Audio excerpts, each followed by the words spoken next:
Last episode में हमने देखा था कि बो फैन और रूट मॉन्स्टर्स के बीच एक फाइट हो रही होती है। बो फैन ही को मैजिक कार्ड्स का यूज करने का तरीका बता रहा होता है। तभी एक रूट मॉन्स्टर अटैक करने आता है, लेकिन बो फैन उसे रोक लेता है और खुद लड़ने लगता है।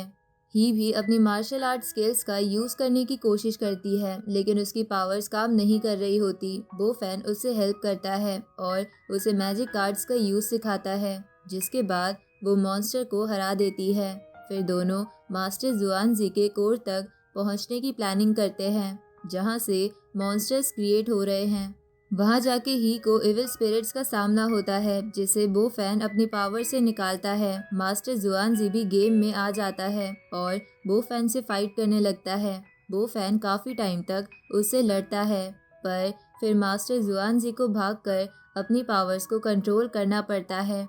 बाद में बो फैन और ही मिलकर कम्युनिटी प्लेस को क्लीन करते हैं, जहां ही के अंदर इविल स्पिरिट्स थी। ही को अपनी मार्शल आर्ट्स ट्रेनिंग भी मिलती है और दोनों एक शांत फॉरेस्ट में ट्रेनिंग करते हैं। मीनवाइल मिस्टर ही काफी एक्साइटेड हो जाते हैं और उन्होंने उनकी शादी करने का प्लान बनाया होता है। एपिसोड के एंड में बो फैन अपनी मॉम से मिलता है, जो उसे पार्टनर ढूंढने की सलाह देती है। बो फैन फिर ही को कॉल करता है, लेकिन उसका फोन नहीं लगता। इसके बाद उसकी मॉम डिसाइड करती है कि वो बो फैन के लिए एक ब्लाइंड डेट अरेंज करेंगी। अब आगे एपिसोड की शुरुआत में बो फैन अपनी मॉम को कन्विंस करने की कोशिश कर रहा होता है कि उसके पास पहले से ही पार्टनर है, जिसके लिए पहले वो चूचू को कॉल करता है, लेकिन उसका कॉल ना लगने के कारण वो ही को कॉल करता है। लेकिन ही बो फैन का कॉल उठाकर उससे कहती है कि वो अभी एक मिशन में बिजी है और अभी बो फैन से बात नहीं कर सकती। ये सब सुनकर बो फैन की मॉम को लगता है कि उसके पास कोई पार्टनर नहीं है और बस वो उन्हें दिखाने के लिए प्रिटेंड कर रहा है। जिसके बाद वो बो फैन के पास आती है और उससे कहती है कि उसे प्रिटेंड करने की ज़रूरत नहीं है, और अब जब उसके पास कोई पार्टनर नहीं है तो उसे उसकी मॉम के सेट किए हुए डेट पर जाना ही होगा। बो फैन अपनी मॉम को समझाने की बहुत कोशिश करता है, लेकिन वो बो फैन की बात नहीं सुनती और उसे इमोशनल ब्लैकमेल करने लगती है, जिसे देखकर बो फैन भी अपनी मॉम की सेट की हुई डेट पर जाने के लिए मान जाता है। जिसके बाद बो फैन की मॉम उसे बताती है कि उसे चैंग होटल में जाना है, वो भी 9 बजे से पहले। जिसे सुनकर बो फैन टाइम देखता है और 9 बजने में सिर्फ आधे घंटे बाकी होते हैं, तो बो फैन तुरंत होटल के लिए निकल जाता है। होटल पहुंचकर लॉबी में वो चूचू को मैसेज करता है कि जब भी वो फ्री हो तो होटल आ जाए, ताकि वो अपनी मॉम को प्रूव कर सके कि उसके पास सच में एक पार्टनर है। कुछ देर बाद जब वो बुक किए गए रूम में पहुंचता है तो देखता है कि वो एक बहुत ही सुंदर और बड़ा रूम है, जिसे देखकर बो फैन समझ जाता है कि उसकी मॉम बहुत सीरियस है कि बो फैन को एक पार्टनर मिल जाए। बो फैन उस रूम में जाकर बैठ जाता है और कुछ देर बाद वो देखता है कि वहाँ सन जायटोंग आती है, जिसे देखते ही बो फैन उससे पूछता है कि क्या उसकी मॉम ने सन के साथ डेट प्लान की है। साथ ही बो फैन बहुत क्लियरली सन को बता देता है कि उसे उसके साथ डेट में कोई इंटरेस्ट नहीं है और आगे जाकर उनकी शादी भी नहीं हो सकती, तो सन को ये सब सीरियसली नहीं लेना चाहिए। ये सुनकर सन बो फैन से कहती है कि बो फैन की मॉम ने सन को वहां आने के लिए बहुत मनाया है, ताकि वो बो फैन के साथ डेट पर जाए, और ये सब कहकर बो फैन उन्हें अपसेट कर देगा। जिसके बाद बो फैन सन से कहता है कि उसे पहले तो बो फैन पसंद नहीं था, तो अब वो डेट के लिए क्यों मान गई। साथ ही साथ बो फैन सन को याद दिलाता है कि जब वो सेम जगह पढ़ते थे तो सन ने बो फैन के अगेंस्ट एक बेट लगाई थी, जिसके कारण उसने एकेडमिक ऑफिस में जाकर बो फैन के खिलाफ झूठी कंप्लेन की थी, और उस झूठी कंप्लेन के चलते बो फैन काफी महीनों तक अपनी स्टडीज पे ध्यान नहीं दे पाया था। सन शांति से बो फैन की सारी बातें सुनती है और उससे कहती है कि वो पुरानी बातें भूल जाए, क्योंकि अब सन उसके साथ ऐसा कुछ भी नहीं करेगी।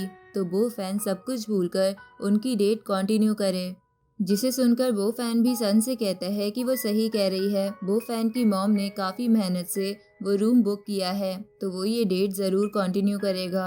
बो फैन के ये कहते ही सन अपनी फैमिली को भी वहाँ बुला लेती है और बो फैन से कहती है कि वो अपनी फैमिली के बिना डेट कंटिन्यू नहीं करेगी। बो फैन सन से आर्ग्यू नहीं करता और शांति से डाइनिंग चेयर पर आकर सन की फैमिली के साथ बैठ जाता है। बो फैन के वहाँ बैठते ही सन की मॉम बो फैन से पूछती है कि उसने मेडिसिन पढ़ी है तो अब वो जॉब कहाँ कर रहा है, जिस पर बो फैन उन्हें बताता है कि वो अभी कोई भी जॉब नहीं कर रहा, जिसे सुनकर सन के पापा काफ़ी अपसेट हो जाते हैं और बो फैन से कहते हैं कि बिना जॉब के वो आगे अपना फ्यूचर कैसे डिसाइड करेगा। वहीं बैठा सन का भाई वेटर को ऑर्डर दे रहा होता है, लेकिन सन के पापा की ये बात सुनकर वो उनसे कहता है कि उन्हें बो फैन को सन फैमिली के फैक्ट्री में जॉब दे देनी चाहिए, जिस पर सन के मॉम और डैड दोनों एग्री करते हैं और मिलकर डिसाइड करते हैं कि वो लोग बो फैन को फैक्ट्री वर्कर की जॉब देंगे, जिसे सुनकर बो फैन काफ़ी शॉक्ड हो जाता है कि उसकी इतनी सारी क्वालिफिकेशंस के बाद भी सन के पापा उसे फैक्ट्री वर्कर की जॉब ऑफर कर रहे हैं। और ये सब सुनकर बो फैन सन की फैमिली से कहता है कि वो अपने मॉम के कहने पर सिर्फ सन से मिलने आया था और उसे नहीं पता था कि वहाँ सन की फैमिली भी आ रही है, वरना वो वहाँ कभी नहीं आता। ये कहकर बो फैन वहाँ से जाने लगता है।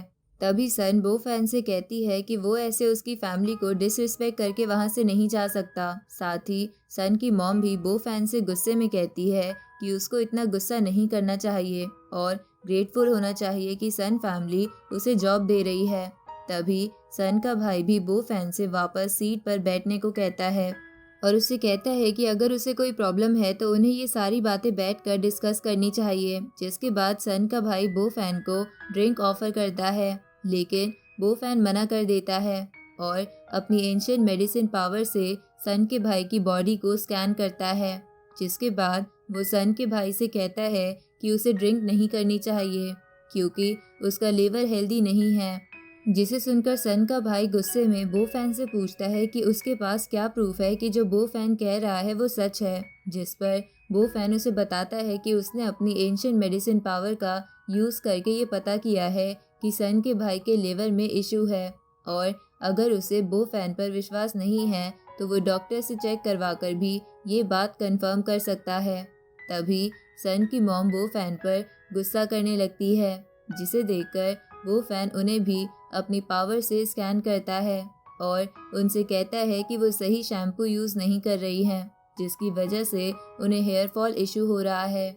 ये सब सुनकर सन की मॉम बो फैन को चुप कराने की कोशिश करती है, लेकिन बो फैन की पावर्स देखकर वो भी शांत हो जाती है। जिसके बाद सन के पापा भी बो फैन को शांत कराने की कोशिश करते हैं, लेकिन बो फैन उन्हें वार्न कर देता है, जिसकी वजह से वो भी शांति से अपनी सीट पर वापस बैठ जाते हैं।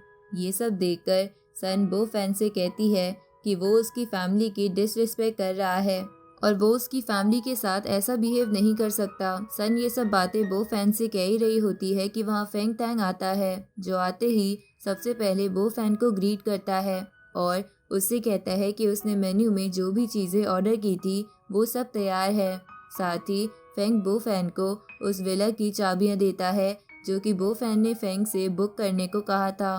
कुछ ही देर बाद उस विला का मैनेजर भी वहां आ जाता है, जो कि उस विला के डॉक्यूमेंट्स भी बो फैन को दे देता है और उसे बताता है कि उसने खास सबसे बेस्ट विला बो फैन के लिए सेलेक्ट किया है। उसे उम्मीद है कि बो फैन को वो पसंद आएगा। ये कहकर वो मैनेजर वहां से चला जाता है। सन ये सारी बातें वहीं खड़ी होकर सुन रही होती है, जिसके बाद उसे लगता है कि बो फैन विला खरीदने का प्रिटेंड कर रहा है और अगर उसके पास कोई जॉब नहीं है तो वो विला कैसे खरीद सकता है।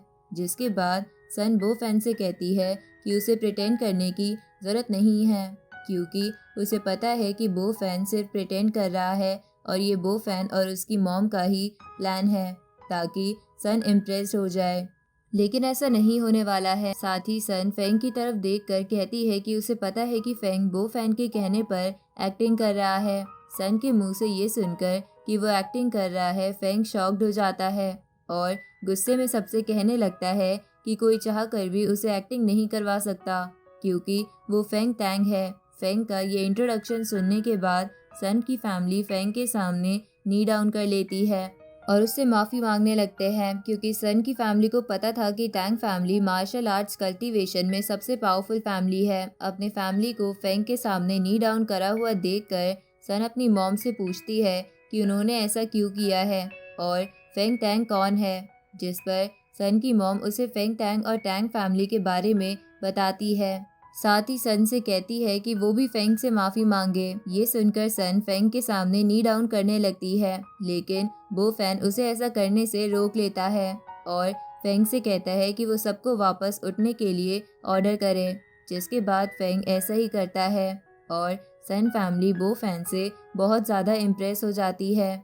इतना ही नहीं, सन की मॉम बो फैन के पास आकर उससे बोलती है कि उन्हें पता चल गया कि बो फैन एक बहुत ही अच्छा डॉक्टर है और उन लोगों ने उसे फैक्ट्री वर्कर की जॉब ऑफर करके बो फैन को डिसरिस्पेक्ट किया, जिसके लिए वो लोग शर्मिंदा है। जिसके बाद सन भी बो फैन से माफ़ी मांगती है और कहती है कि उन्हें सब कुछ भूल कर आगे बढ़ना चाहिए, लेकिन बो फैन सन की बात नहीं मानता और उससे कहता है कि जब वो दोनों क्लासमेट्स थे तब बो फैन ने भी सन से बहुत रिक्वेस्ट की थी कि वो अपनी झूठी कंप्लेन वापस ले ले, लेकिन उस टाइम सन ने उसकी बात नहीं मानी थी। तो आज बो फैन भी सन की बात नहीं मानेगा। ये कहकर बो फैन वहाँ से जाने लगता है, लेकिन फिर वो सन के भाई की तरफ देखता है जिसे लिवर में इशू होता है और उससे कहता है कि वो काउच पर लेट जाए ताकि वो उसे ट्रीट कर सके। लेकिन सन के भाई को लगता है कि बो फैन उसे पनिश करने के लिए ऐसा कर रहा है और काउच पर लेटाकर वो बो फैन से माफ़ी मांगने लगता है। लेकिन बो फैन उसके पास आता है और अपनी पावर से लिवर में से एविल स्पिरिट निकाल देता है और सन के भाई के लिवर की स्वेलिंग ठीक हो जाती है। जिसके बाद बो फैन सन के पापा से कहता है कि उसने सन के भाई को अभी के लिए ठीक कर दिया है, लेकिन बेहतर यही होगा कि वो लोग एक अच्छे हॉस्पिटल में दिखाकर जल्द से जल्द उसकी सर्जरी करवा दे। ये कहकर बो फैन वहाँ से जाने लगता है और सन के पापा बो फैन को रोकने की बहुत कोशिश करते हैं, लेकिन बो फैन नहीं रुकता और होटल के बाहर चला जाता है। सन बो फैन के पीछे पीछे होटल के बाहर आ जाती है और उसे रोकने की कोशिश करने लगती है, लेकिन बो फैन उसकी बात नहीं सुनता। जिसके बाद सन बो फैन से कहती है कि बो फैन को उसका और उसके रिलेटिव्स का खाने का बिल पे करना होगा, क्योंकि वो बो फैन के मॉम के कहने पे वहाँ आई है और वो और उसकी फैमिली इतना एक्सपेंसिव बिल पे नहीं कर सकते हैं। लेकिन बो फैन ऐसा करने से मना कर देता है और कहता है कि सन के रिलेटिव्स की जिम्मेदारी बो फैन की नहीं है, तो वो बिल पे नहीं करेगा। जिसे सुनकर सन बो फैन को कर्ज करने लगती है।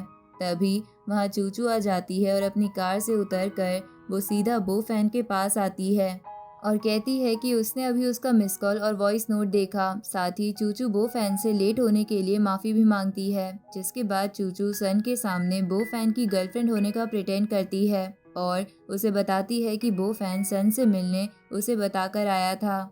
जिसे सुनकर सन बहुत ज़्यादा गुस्सा हो जाती है। तभी वहाँ फेंग आ जाता है जो सन से कहता है कि उसकी बात सन की फैमिली से हो गई है और क्योंकि अब वो लोग खाने का बिल पे नहीं कर सकते तो बदले में उन्हें होटल का काम करना होगा। जिसे सुनकर सन बो फैन पे और भी ज़्यादा गुस्सा हो जाती है। वहीं दूसरी तरफ लुओ मास्टर जुआनजी की डेथ की खबर लेकर दो सीनियर मास्टर्स के पास आ जाता है और मास्टर जुआनजी की डेथ पे बहुत अफसोस करता है। साथ ही लुओ उन दोनों सीनियर्स को बताता है कि मास्टर जुआनजी की डेथ के पीछे ये बो फैन का हाथ है और उसी की वजह से मास्टर जुआनजी नहीं बच पाए। जिसे सुनकर उनमें से एक मेल सीनियर बो फैन पर बहुत गुस्सा हो जाता है और उसे रिवेंज लेने के लिए लुओ से कहता है कि उसे बो फैन के पास ले जाए, लेकिन लुओ उसे ऐसा करने से रोकने लगता है और उससे कहता है कि उन्हें पूरी प्लानिंग के साथ बो फैन से रिवेंज लेना चाहिए। जिसे सुनकर लेडी सीनियर भी लुओ का साथ देती है और मेल सीनियर से कहती है कि उन्हें बहुत सोच समझकर बो फैन पर अटैक करना चाहिए ताकि मास्टर जुआनजी का रिवेंज फुलफिल हो सके। कुछ देर बाद चूचू और बो फैन चले जाते हैं और सन वापस होटल में आ जाती है। जाते हुए चूचू बो फैन से पूछती है कि उसकी मॉम ने बो फैन के लिए सन को क्यों सेलेक्ट कर लिया, जिस पर बो फैन बहुत कंफ्यूज होकर चूचू से कहता है कि आगे उसकी मॉम को चूचू को ही संभालना होगा और उनके सामने प्रिटेंड करके उन्हें ये प्रूव करना होगा कि वो दोनों सच में पार्टनर्स हैं। जिस पर चूचू बो फैन से कहती है कि वो ऐसा ही करेगी। दूसरी तरफ सन और उसकी फैमिली होटल के काम कर रहे होते हैं ताकि वो बिल रीपे कर सके। सन डस्टिंग कर रही होती है कि सन की मॉम वहाँ आ जाती है और उसे डांटने लगती है और सन से कहती है कि उसकी वजह से आज उसकी फैमिली को ये सब करना पड़ रहा है और वो बो फैन को भी कन्विंस नहीं कर पाई। इन सब में सिर्फ सन की ही गलती है। ये सब सुनकर सन को बहुत बुरा लगता है। इसी के साथ ये एपिसोड यहीं खत्म होता है।